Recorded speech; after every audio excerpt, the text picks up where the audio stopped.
दोस्तों, नेपाल के जिस पीएम बालेन शाह ने सत्ता के अंदर आते ही ये कसम खाई थी कि वो किसी भी विदेशी राजनयिक या फिर प्रतिनिधि से बंद कमरों के अंदर अकेले मुलाकात नहीं करेंगे, आखिर रातों रात ऐसा क्या भूचाल आ गया है कि उन्हें अपने ही बनाए हुए सबसे कड़े नियम तोड़ने पड़ गए हैं।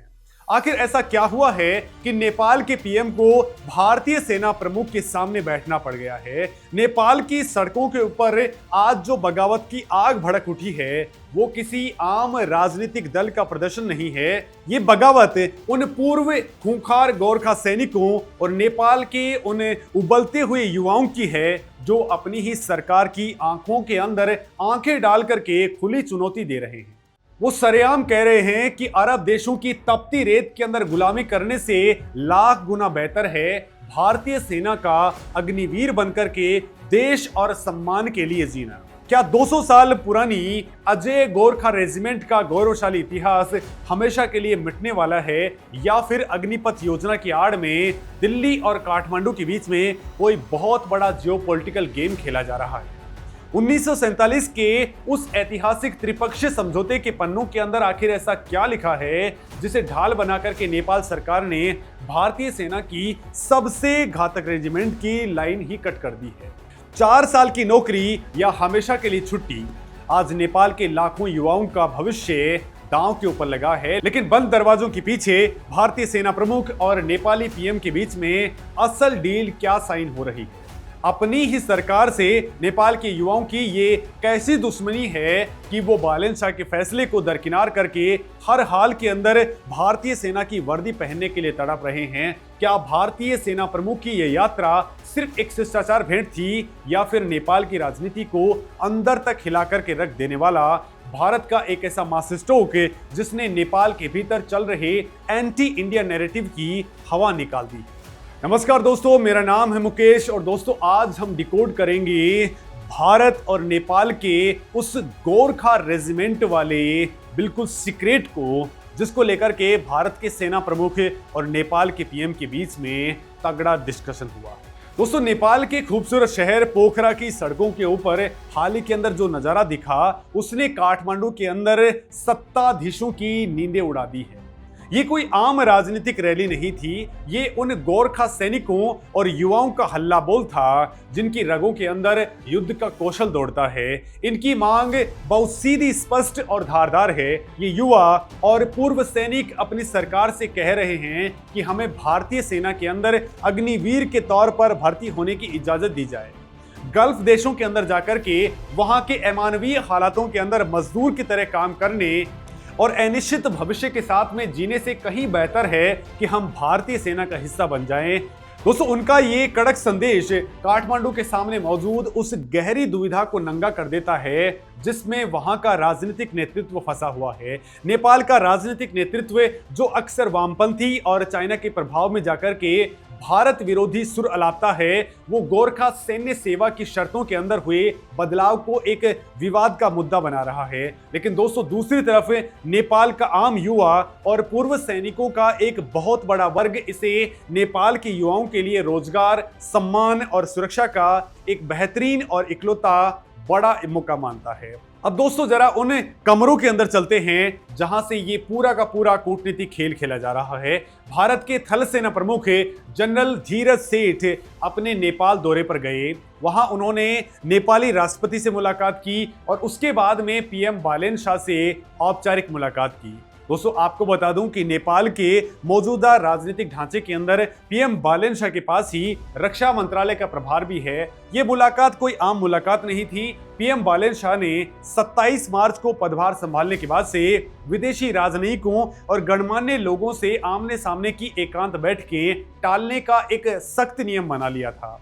उन्होंने साफ घोषणा की थी कि वो विदेशी प्रतिनिधियों से अकेले नहीं मिलेंगे, लेकिन जनरल धीरज सेठ के नेपाल पहुंचते ही ये नियम हवा हो गया। पीएम ऑफिस में हुई इस शिष्टाचार भेंट के दौरान भारत के नेपाल में स्थित राजदूत नवीन श्रीवास्तव भी वहां पर मौजूद रहे। दोस्तों, सवाल ये है कि आखिर नेपाल सरकार को झुकना क्यों पड़ा है?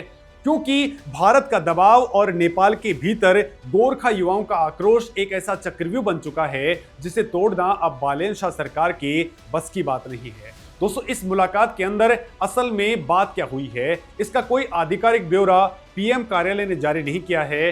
लेकिन दोस्तों रणनीतिकारों और डिफेंस एक्सपर्ट्स का साफ मानना है कि इस बैठक का मुख्य एजेंडा अग्निपथ योजना के तहत भारतीय सेना के अंदर नेपाली युवाओं की रुकी हुई भर्ती को दोबारा शुरू करना है।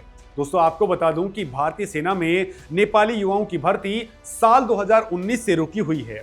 पहले इसे कोविड-19 महामारी के कारण रोका गया, लेकिन दोस्तों जब साल 2022 के अंदर भारत सरकार ने ऐतिहासिक सैन्य सुधार करते हुए अग्निपथ योजना लागू की तो नेपाल ने भर्ती प्रक्रिया को पूरी तरह से निलंबित कर दिया।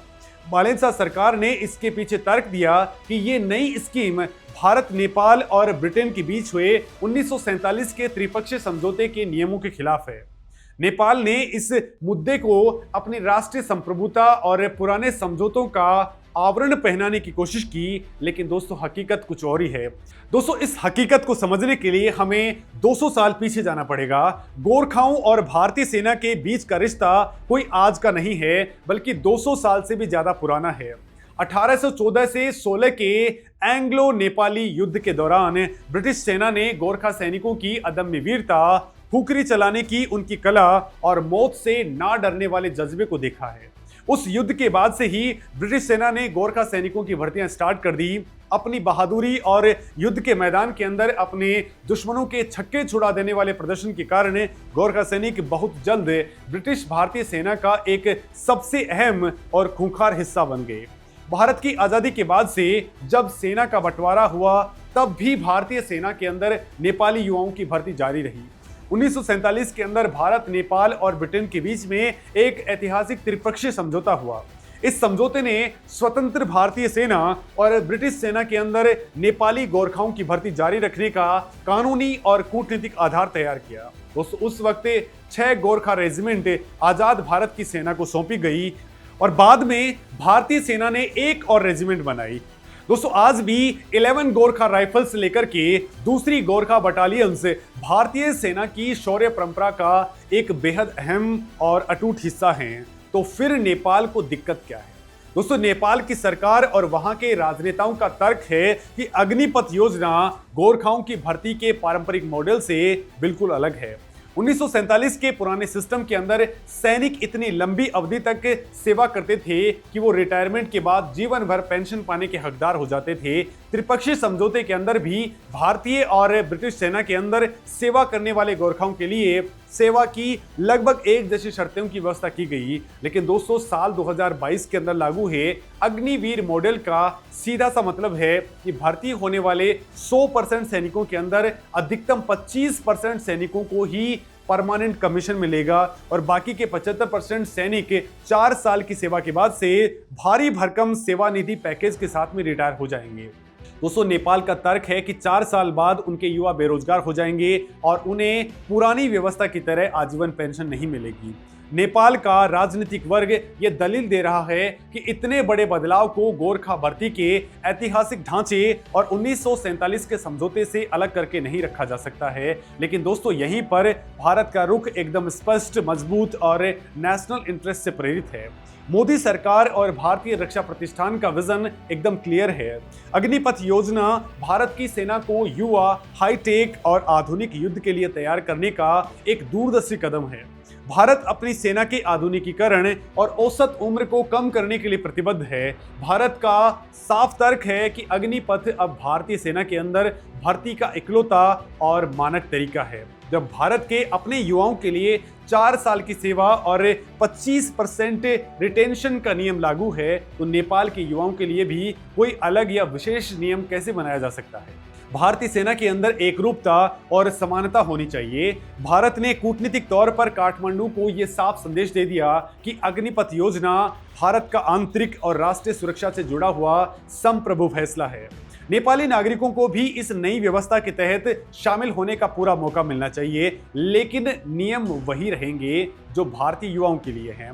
भारत अपनी रक्षा नीति को किसी दूसरे देश के राजनीतिक दबाव या फिर 1947 के पुराने समझौतों की भावुकता के अंदर आकर के नहीं बदलेगा। दोस्तों अब जरा नेपाल की जमीनी हकीकत और वहां के युवाओं के दर्द को समझिए। नेपाल एक लैंडलॉक्ड कंट्री है जिसकी इकोनॉमी का एक बहुत बड़ा हिस्सा रेमिटेंस यानी कि बाहर काम करने वाले नेपालियों द्वारा भेजे गए पैसों के ऊपर डिपेंडेंट करता है। दोस्तों, पुरानी व्यवस्था के अंदर हर साल औसतन 1400 नेपाली युवा भारतीय सेना के अंदर शामिल होते थे।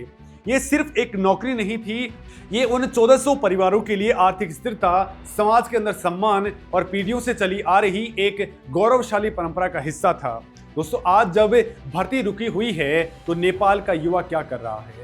वो मजबूरी के अंदर कतर, दुबई, सऊदी अरेबिया और दूसरे खाड़ी देशों के अंदर लेबर का काम कर रहा है। गल्फ देशों के अंदर 50 डिग्री की गर्मी के अंदर काम करना, पासपोर्ट जब्त हो जाना, मानवाधिकारों का हनन और अनिश्चित भविष्य, यही नेपाल के युवाओं की नियति बन गया है। और दोस्तों, इसी भयानक सच्चाई ने पोखरा के अंदर पूर्व गोरखा सैनिकों और युवाओं को सड़कों पर उतार दिया है। वो अपनी सरकार से चीख चीख करके पूछ रहे हैं कि क्या खाड़ी देशों की गुलामी भारतीय सेना के अग्निवीर बनने से बेहतर है?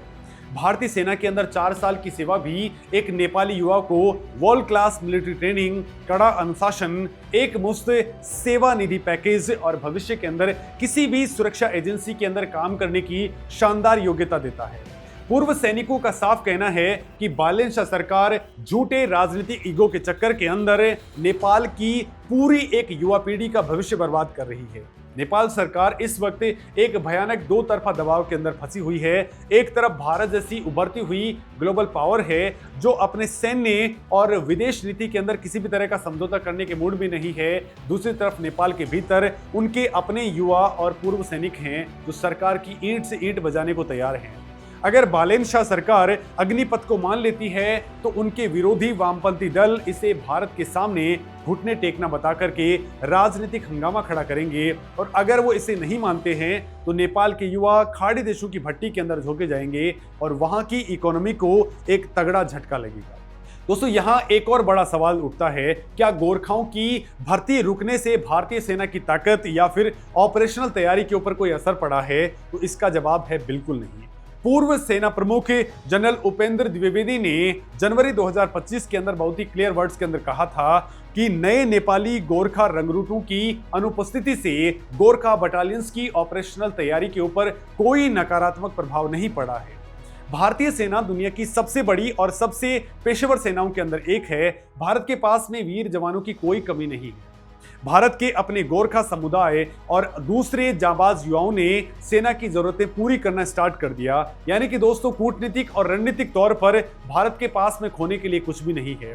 जो नुकसान हो रहा है वो सिर्फ और सिर्फ नेपाल का हो रहा है। नेपाल अपना एक ऐतिहासिक विशेषाधिकार खो रहा है।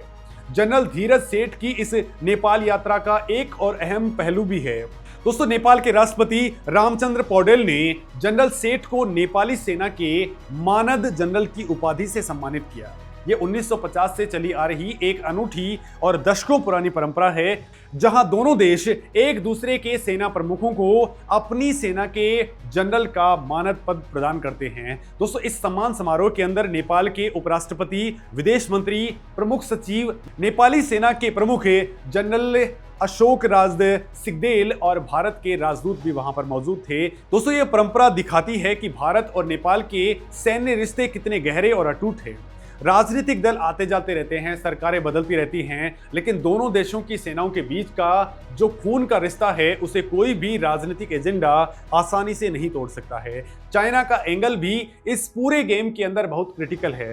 दोस्तों, चाइना हमेशा से इस ताक में रहता है कि भारत और नेपाल के रिश्तों के अंदर दरार आए और वो काठमांडू के अंदर अपना प्रभाव बढ़ा ले। पिछले कुछ सालों के अंदर चाइना ने नेपाल के अंदर भारी इन्वेस्टमेंट किया है और वहां की वामपंथी सरकारों को भारत के खिलाफ भड़काने की कोशिश की है। जब साल 2022 के अंदर अग्निपथ को लेकर के नेपाल ने भर्ती रोकी तो चाइना के रणनीतिकारों ने इसे एक जीत की तरह देखा था। लेकिन दोस्तों, पोखरा के अंदर हुए प्रदर्शनों ने चाइना और नेपाल के राजनीतिक विरोधी लॉबी की पोल खोल कर रख दी है।